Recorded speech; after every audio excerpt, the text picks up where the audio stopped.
Arun Bulchandani, a polymath, independent researcher, teacher, mentor, and mind-body-spirit practitioner.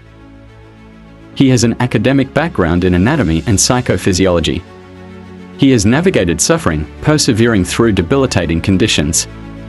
These circumstances taught him transformational keys in multiple fields: respiration, nutrition, meditation, supplementation, and overall all-encompassing health. He currently mentors individuals to attain optimal states of health by combining the scientific and spiritual realities within the Creator's love. Here is Arun Bulchandani.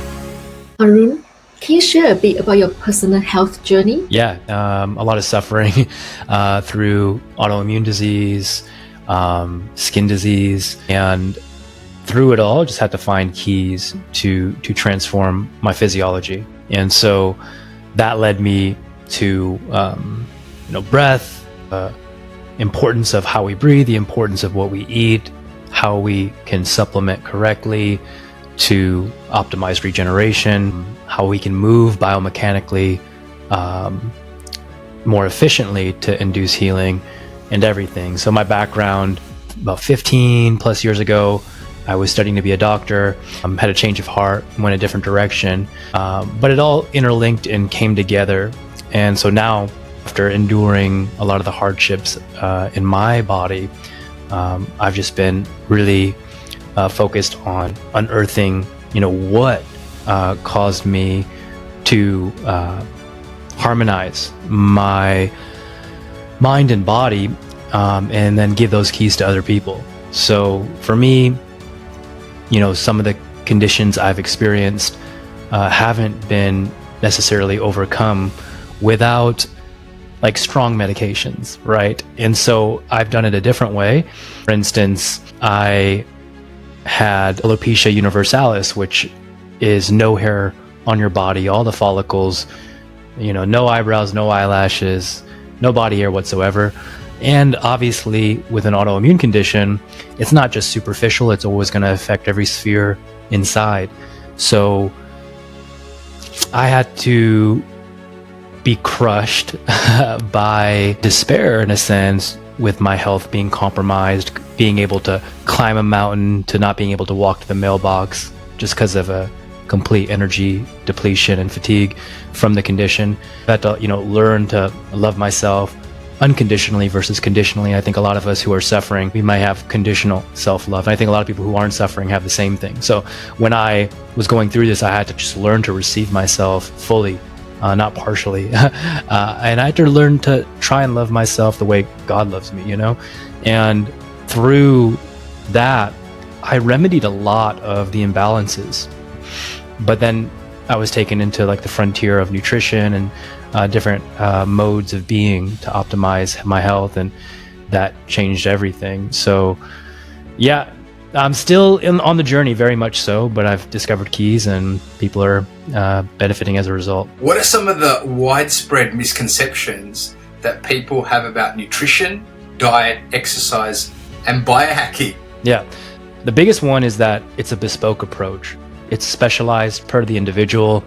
Every individual experiences foods and experiences and exercise, diet, biohacking. Everyone experiences it differently, right?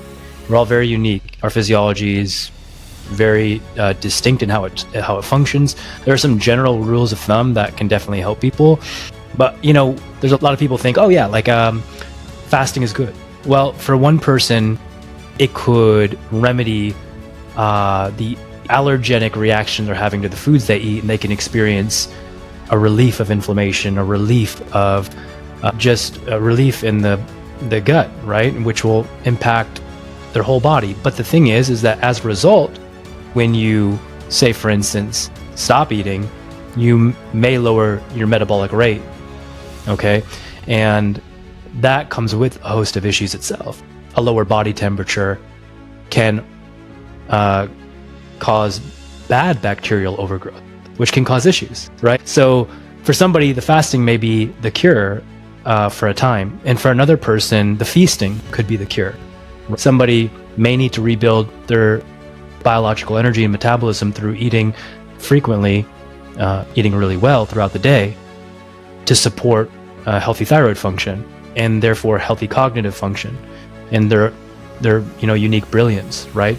So somebody may experience benefits from something in the biohacking community that I've charted deep waters in, pun intended, with like cold exposure, right? But then the other person may already not be able to maintain a proper body temperature, which is like, we want to be warm. We don't want to be cold, right? We want to run warm. And so somebody could be running cold and then they get in trying to do like cold exposure, and then they compromise their health even more because their body can't get back to optimal temperature. All right. So you see, it's like for one person, it can make a world of difference. It can help their anxiety, it can help their inflammation. For another person, it could cause issues. So when I've worked with people, it's like we look at the individual and we assess where they're at, and we chart a unique path. It's like for one person, a carnivore diet can be really helpful. For another person, the removal of carbohydrates can cause electrolyte imbalances and can cause issues, and they just run on stress. So sugar, which I talk about a lot, is the nutrient of abundance, but it's been demonized so much. It's actually anti-inflammatory, but we've been told it's pro-inflammatory.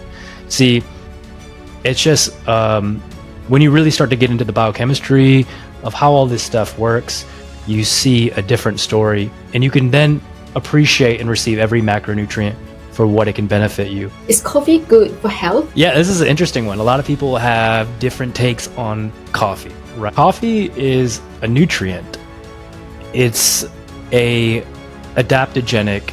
It's got adaptogenic qualities to it. It's a rich source of magnesium, right? So people are always looking to take magnesium to help them rest or but a lot of people don't relate coffee with something that can induce rest. They more look at it as something that will be a stimulant. And it is a very potent metabolic stimulator, but that's a good thing, right? Because a lot of people in this world are suffering from a lack of energy, a lack of quality energy. A lot of people are running on stress and they think that's quality energy, but we don't want to run on stress. We want to operate in rest and transmute stress when we need to. So coffee has this incredible ability to mimic thyroid hormone, right? We want to have good thyroid function. A lot of people are suffering from hypothyroidism. A lot of people I work with, I've been there. And coffee is something that can help create a calm, energized state. It can help bring positivity. It can help replenish minerals. It's vitamin rich. So if you source your coffee really well, like if you get it from a good place, it's a superfood and it's good. One thing is that black coffee is hurting a lot of people. The coffee with cream and sugar that people think is not the best route is actually the best route, because coffee is such a potent metabolic stimulator that it needs fuel to function in your body. If it doesn't have fuel, it'll exhaust whatever storehouse you have of glucose, and then it'll start stressing your body out by stimulating the HPA axis, which is just cortisol, adrenaline, stress. So people give coffee a bad rap because of that, but they're just not using the nutrient of coffee wisely. If you have fuel to back up your coffee consumption, then it can induce rest, and it can increase rate, and it can increase your perception and cognition. And it's got tons of research on its anti-cancer, benefits to liver function, its benefits to neurology, can go on and on. What is multidimensional health? Yeah, multidimensional health is something I coined pretty recently. I've always been pursuing spirit, soul, and body optimization. So just looking at the whole individual versus just one aspect, and seeing how we can better connect with our potential. So if we're just looking at one area affects the whole, but if we, with knowledge and understanding, exercise wisdom to increase our soul function, our mind, right? Mindset, right? We want to have good mindsets, but we also have something I termed a long time ago. We want to have good body sets, and the spirit is important, and the spirit flows through the soul and the body, and so if we can look at health multidimensionally, understanding that, hey, yeah, like the we can improve our sleep function, like we can improve the neurobiology of sleep, and thus we can also improve the metaphysics or the spiritual landscape of dreamscape, right? Everyone knows and has experiences with having dreams, and everyone can attest to, at one point or another, or consistently or inconsistently, and we can remedy that dreams are very mystical, right? And so let's connect that with the spiritual. So how can we optimize our neurology, our mind, our soul, our physical body with nutrition, with breath, with these different things to unleash the flow of the spirit and connect with our full nature? So that's just one example, but that's multidimensional health. How do you integrate holistic practices into your lifestyle for optimal health? Yeah, this is something that we're going to keep it super simple, but we've kind of, as a culture, moved away from things we've always done. You know, traditionally we'd be outside all the time, or we'd frequent outdoors and we'd frequent movement, right? We wouldn't be fully always protected from the earth. So we would make contact with creation, and we all know that there's all these studies on earthing and grounding and how it regenerates and charges our body.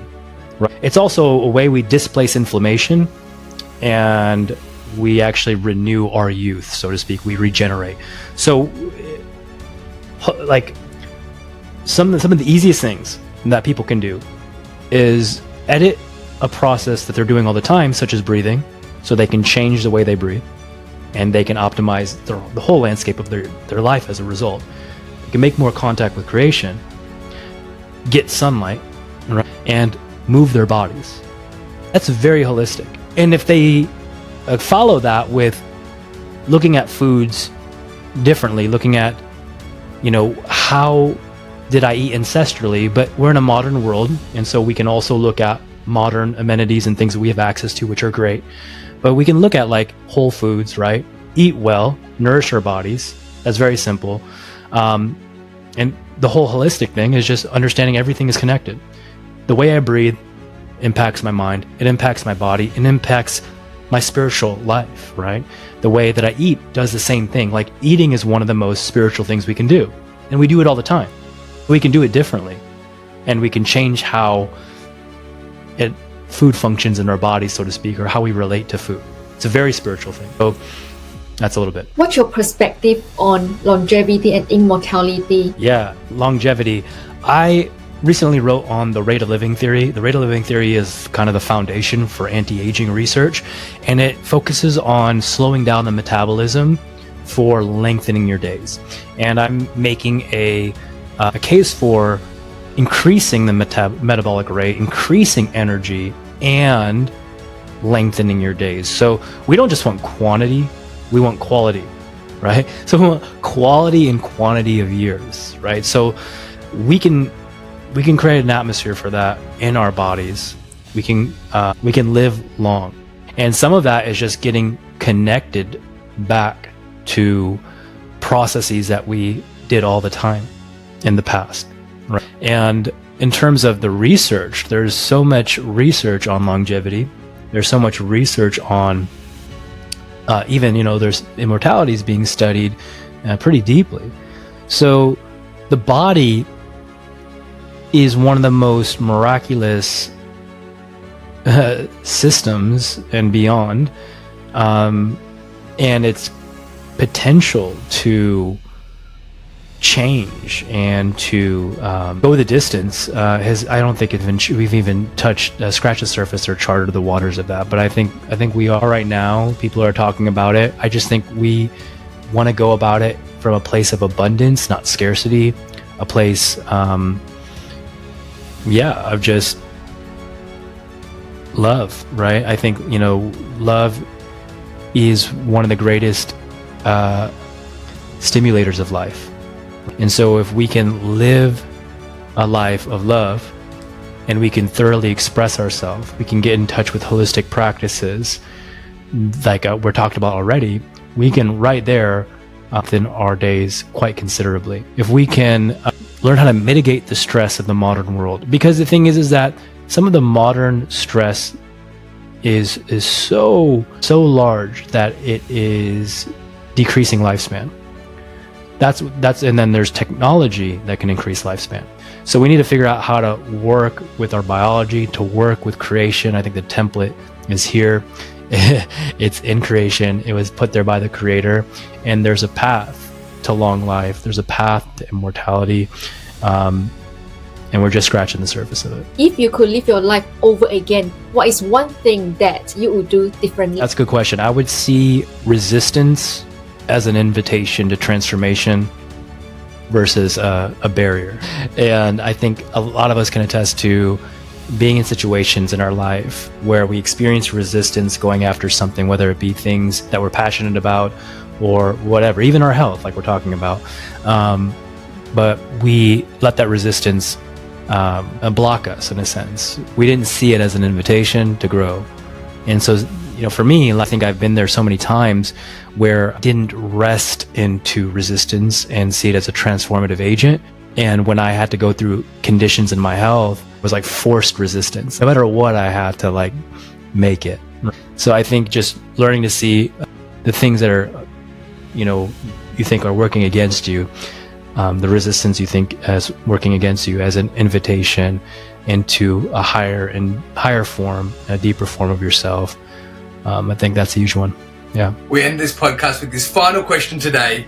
Arun, what is one key message that you could give us today that our listeners could apply practically in their lives this week? Yeah, I think it's a good one. I think gratitude would be a good one, but authentic gratitude. And I think learning to really process yourself, your emotions, your mind, very authentically, whether it's a relationship you have with God, whether it's your spouse, your loved ones, learn to connect so that you can transcend. Learn to walk in a state of gratitude, but not positivity, right? Authenticity. So I put a reminder, in my notes at A3, and I've taught this before: attitude, atmosphere, altitude. If you shift your attitude, it changes the atmospherics in and around your life, and therefore changes your altitude. So you can see things from an aerial view versus seeing things from the state of worry, state of anxiety, all of it. So try and flip the script on the things that are bringing you down by processing them out, practicing and cultivating gratitude, and transcending the situation.